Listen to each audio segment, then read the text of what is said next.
Doctor, ഞാൻ test ചെയ്തപ്പോൾ എനിക്ക് ക്രിയാറ്റിനിൻ 6-ന് മുകളിലാണ്, യൂറിയ 150-ന് മുകളിലും. എല്ലാവരും പറയുന്നത് ഡയാലിസിസ് വേണമെന്ന്. പക്ഷേ ഹോമിയോപ്പതി മരുന്ന് മാത്രം കഴിച്ചാൽ ഡയാലിസിസ് ഇല്ലാതെ സുഖപ്പെടുമോ? നിങ്ങളുടെ ആശങ്ക എനിക്ക് വ്യക്തമായി മനസ്സിലാവുന്നുണ്ട്.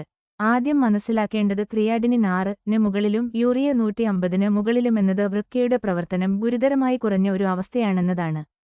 ശാസ്ത്രീയമായി പറഞ്ഞാൽ ഹോമിയോപ്പതി നല്ല ഒരു സഹായക ചികിത്സയായി പ്രവർത്തിക്കുന്നത് പ്രധാനമായും വൃക്കരോഗത്തിന്റെ തുടക്കഘട്ടങ്ങളിലാണ്, അതായത് CKD സ്റ്റേജ് 1, 2, ചിലപ്പോൾ സ്റ്റേജ് 3-ൽ. സാധാരണയായി ക്രിയാറ്റിനിൻ ഏകദേശം 1 മുതൽ 3 വരെയുള്ള ഘട്ടങ്ങളിൽ രോഗത്തിന്റെ പുരോഗതി കുറക്കാനും ചില ലക്ഷണങ്ങൾ കുറക്കാനും അത് സഹായകരമാകാം. പക്ഷേ ക്രിയാറ്റിനിൻ 5 മുതൽ 6 വരെ-ന് മുകളിലേക്കും CKD സ്റ്റേജ് 4 മുതൽ 5 വരെലേക്കും എത്തിയാൽ വൃക്കയുടെ നഷ്ടപ്പെട്ട പ്രവർത്തനം ഹോമിയോപ്പതി മരുന്ന് മാത്രം കൊണ്ട് തിരികെ കൊണ്ടുവരാൻ ശാസ്ത്രീയ തെളിവുകളില്ല. ഈ ഘട്ടത്തിൽ ഡയാലിസിസ് ആവശ്യമായിരിക്കുമ്പോൾ അത് വൈകിപ്പിച്ചാൽ രക്തത്തിലെ വിഷാംശം അപകടകരമായി കൂടുകയും ഹൃദയം, തലച്ചോർ എന്നിവയെ ബാധിക്കുകയും ജീവന് തന്നെ ഭീഷണി ഉണ്ടാകുകയും ചെയ്യും.